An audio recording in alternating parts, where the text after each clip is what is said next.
Yo, hey, this shit easy, nigga. Hey, all I'm talking about, nigga, I'm still out here trying to get it. Contender Regime Boxing checking back in with y'all, man. What's happening? Happy Monday to everybody. Man, Brian Custer did it again, man. Brian Custer did it again on the Last Stand podcast. Another great interview with another great fighter.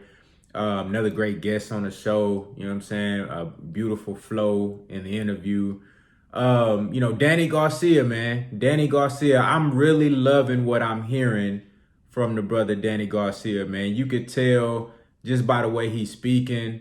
Look at his last two performances. Look at the way he approached those fights, and how he performed in versus Granados and against Red Cash, man. And just listening to him talk in this interview, you could just tell that he's extremely focused.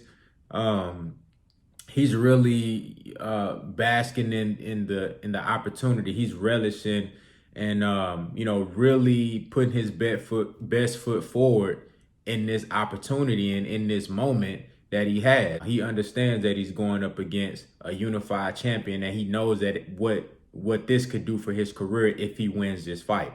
He knows that this right here is, this is the top of the top. And he's a top 5 welterweight or a top welterweight going up against another top welterweight.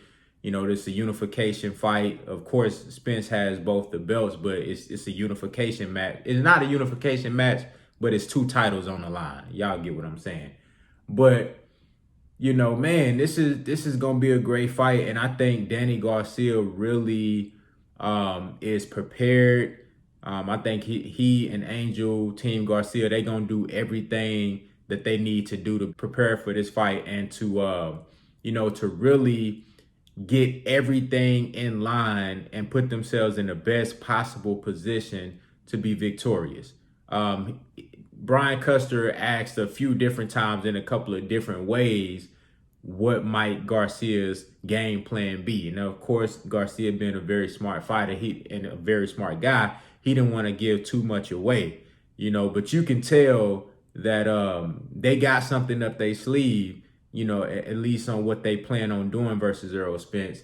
And they, he really, it seems like that those guys really got a game plan, and they really want to go out there and mix it up. I think Danny Garcia is planning to do something different, whether it be him coming forward, trying to pressure Errol Spence, throwing more punches, using the jab more, working behind the jab and setting up those big shots that he liked to throw, those left hooks and those those overhand rights, setting those up with a little bit more diversity, with a little bit more, being a little bit more sophisticated in setting up those shots, just add different dimensions to his game.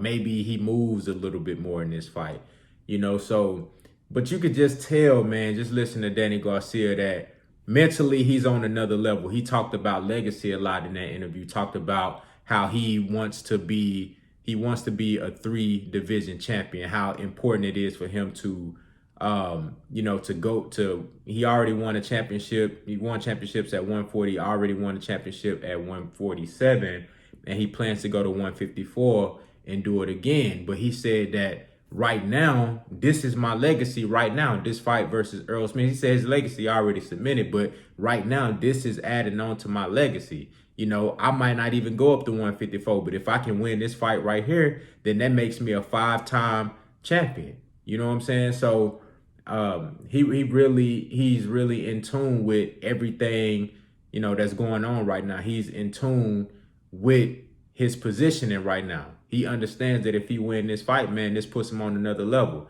He talked about also how he's in love with boxing again. At one point, he kind of, I don't know if he necessarily fell out of love with the sport, but he kind of lost a little bit of the luster, lost a little bit of the fire, and he got that back. He said at one point he wasn't happy, and he made a great point where he said that, if you're not happy, you're not going to be a great fighter.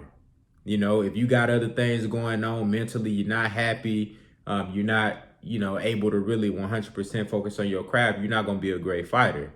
And he said in the fight versus Keith Thurman, leading up to that fight in the training camp, you know, he had some things going on. He wasn't happy, man. And he's found that love again with boxing. And that's good to hear because I'm a huge fan of Danny Garcia. When you look at his resume, he done been in there with the best, man. I'm talking about Amir Khan showed up when he was an 8-1 underdog. Amir Khan went in there and blasted Amir Khan up out of there when everybody thought that he was going to lose that fight. Everybody thought Amir Khan was going to just simply outbox him and make him look like an amateur in there. But he went in there, rose to the occasion, got it done. Versus Lucas Matisse. A lot of people, Lucas Matisse was punking everybody. You know what I'm saying? Boogeyman of the 140 division. Him and Marcos Maidana. Lucas Matisse went out there, you know what I'm saying, and tried to do the same thing to Danny Garcia, but Danny Garcia rose to the occasion on a pay-per-view undercard. You know what I'm saying? So that was a big stage, you know, and Danny Garcia, again, rose to the occasion. Zab Judah, you know what I'm saying? Just look at the fights that he done been in. And then, you know, the fight versus Keith Thurman, you know, that was a really good fight. He lost that fight, but it was a really good fight versus Sean Porter. Another very, very close fight.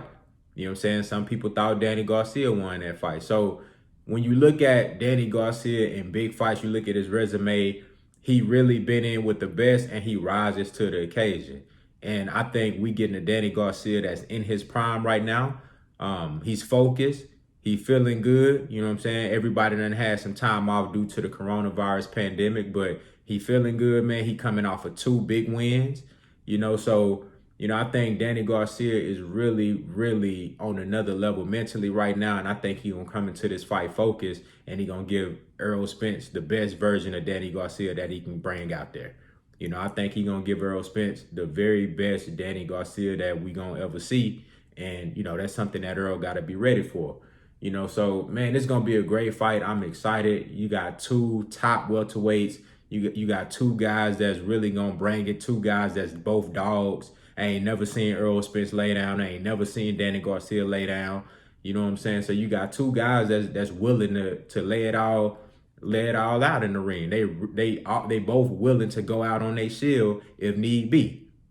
You know, so that's the type of fight that I love to see. It's championship level fight, man. It really don't get no better than this. So what does Danny Garcia need to do in order to come out with the victory versus Errol Spence Jr.? Y'all let me know what y'all think down in the comments, man. Contender regime, boxing. I'll holler at y'all boys, man.